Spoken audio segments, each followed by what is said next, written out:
Save your marriage while separated. Do this. Separation can be a really sensitive time, but it could also be the perfect opportunity to get it right.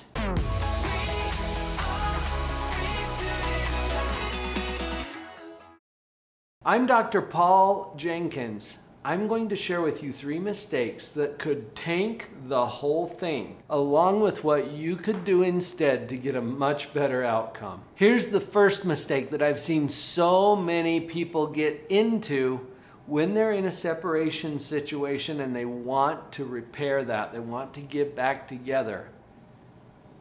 Desperation and clinginess. Look, in a relationship, few things are less attractive than desperation and clinginess. It's kind of like when I used to work with children who have separation anxiety.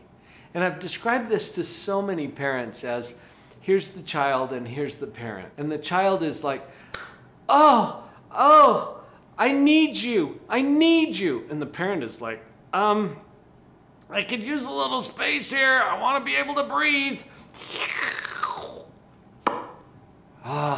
Okay. Clinginess, desperation. Parent is feeling suffocated. You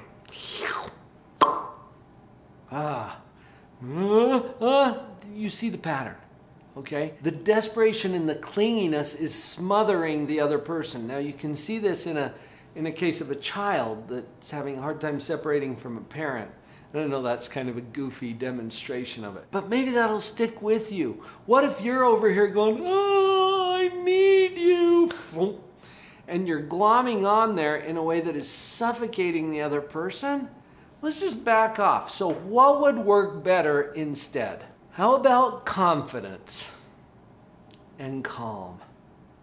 Try it on. That makes you much more attractive in a relationship. If you can be confident and calm. Going back to our silly example, what if instead of this desperate, needy clinginess, you're simply good? You're right here. It's like, hey, and now we can have a bit of a relationship that's not driven by that desperation and clinginess. Confidence and calm. Here's another one that I have seen blow up a lot of separations. Demands and ultimatums. Unfortunately, this is pretty common when there's a separation. And the demand and the ultimatum sometimes comes in the form of, look, this needs to happen or else. Or the only way that this is ever going to work is if you, and then put in the demand, the ultimatum, whatever it is. Why does this not work? Why does this blow up the relationship? Look, put yourself in the position of receiving the demand or the ultimatum. How does that make you feel? Does that increase your confidence and calm, or does that maybe up the desperation and the clinginess? Is there a little bit of a repellent effect? Think about it as a repellent. You know, when you go out in the woods and you want to have the mosquito stay away from you and you spray the repellent everywhere, the repellent has the purpose of driving off the mosquitoes. And when you get into demands and ultimatums, it's like you're spraying repellent out there. It's not going to help, I promise. Look, I've told so many people who chose to separate from their spouse that it is a courageous move that they just made. Usually when things get to that point, it's something that they've been anticipating or expecting or planning for months, years sometimes, and then they finally make that courageous move. If you can look at this instead of as an ultimatum, but as a courageous move that creates an opportunity now for us to do the right things. And incidentally, it's about what's right, not who's right. That's part of where the demands and the ultimatums come from, because we know that we're right, and so we dig in our heels and we insist or demand that that other person do something in order to fix this. Does that sound familiar at all?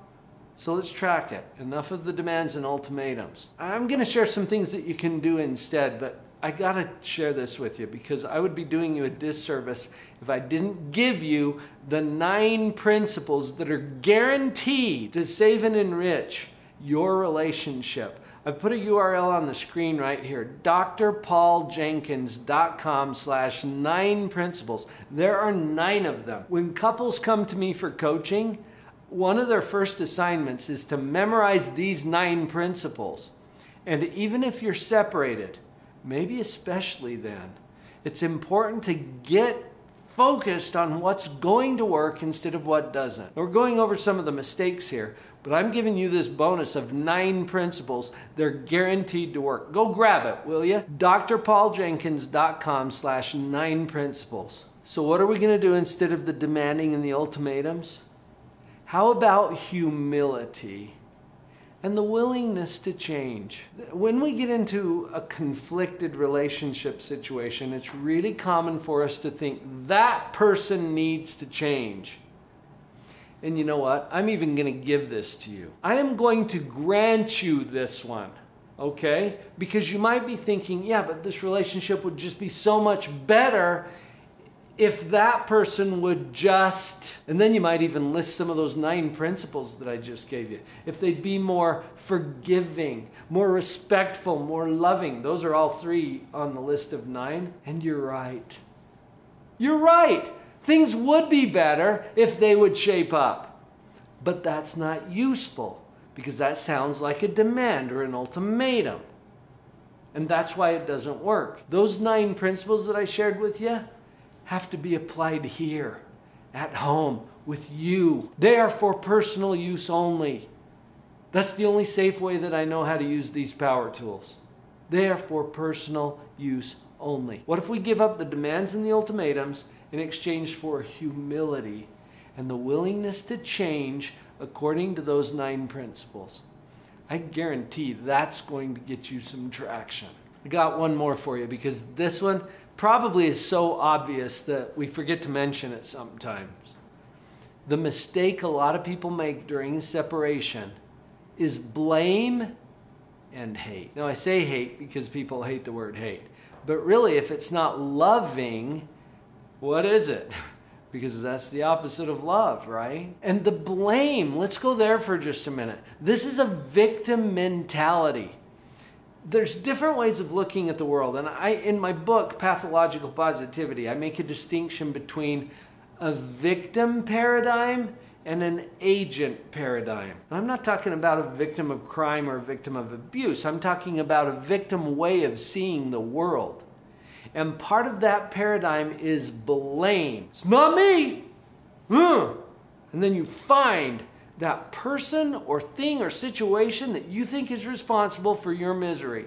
Blame, blame, blame. And in a separation, it's easy to know who to blame, isn't it? Now, some people go the opposite direction. They end up blaming themselves. Look, blaming anyone, including yourself, is a form of that victim paradigm. I think we need to get over to the agent side, okay? On the agent side of that paradigm, without blaming, we take responsibility. Now, in my book, I also break that down into 2 words. Response, ability. It's your ability to respond to what's happening. That's the agent approach. I've experienced this far too many times, more than I'd like to admit. Maybe you've done it too. You know when you're driving and you get lost in your thoughts. So I'm driving, I'm going to see a client that lives in southern Utah. I don't know how much you know about the geography of Utah, but there's a little town called St. George. I'm heading down there. It's about 4 hours from my home. And so it's a long drive. I'm listening to a podcast and just trying to stay engaged and occupy my mind while I'm driving down to make this client visit. Well, I knew I had missed my exit. Have you ever done this? You know, you get lost in your thoughts, you go right past your exit. And I knew that I had done this when I see the big, colorful sign. Arizona welcomes you. Arizona? This isn't even the right state. Nothing against Arizona. Love that place. Grand Canyon, one of my favorite places on earth. But that's not where I'm going. And how often does that happen in life where you're looking around and you're thinking, this is not what I had in mind? And then I look down and guess whose hands I see on my steering wheel? That bites a little, doesn't it? When you realize, look, I'm here because I drove here. But the bad news is also the good news. Because if my hands are on the wheel, what can I do now? Right? I can steer this thing. I can take it where I want to go next. And victims can't do that. See, they're so busy blaming that they don't have their hands on the wheel. I spent 13 years of my career doing child custody evaluations for the court. This is yuck work. Bitter, angry, divorcing people can't figure out how to share their kids. Which is, by the way, a great reason to see if you can do the right things and get this worked out during the separation. You probably don't want to go to the extreme here. And I've seen it. I've seen it so many times in my professional career. And who do you think these bitter, angry, divorced people are blaming for all of their misery and the problems that they're experiencing? Each other. Yeah, and sometimes I got in the middle of that. That was kind of messy. How soon is the ex gonna make everything okay?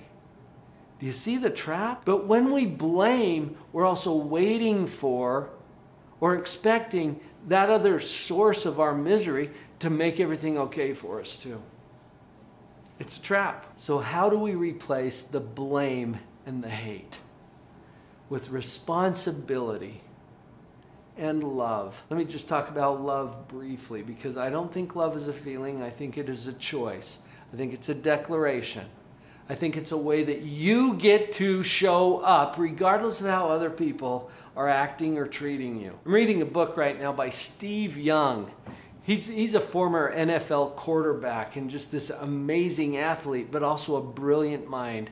And his book is The Law of Love. I'm learning so much from his approach to this because he agrees with me. It's not a feeling.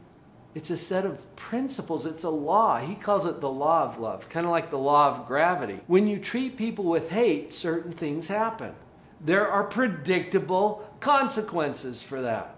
When you treat people with love, regardless of how they've treated you, there are predictable consequences for that. It's just like the law of gravity. You jump from the top of a cliff, what's going to happen? Sometimes or every time? For sure or maybe. Do you see how this works? Now what if you're standing at the top of the cliff and you're thinking gravity? Yeah, whatever, I don't believe in that crap. And then you jump.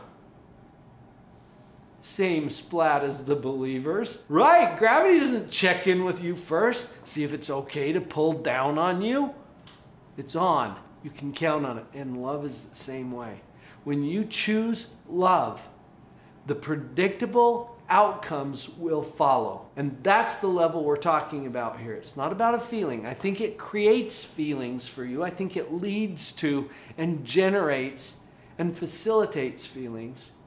But it's a choice. It's a choice about how you are going to show up here. If you haven't grabbed it yet, please go get those 9 principles guaranteed to save and enrich your key relationships, especially a marriage, especially during a separation. You're going to want this. drpauljenkins.com/9 principles. It's free. It's from me. It's a gift to you. You're welcome.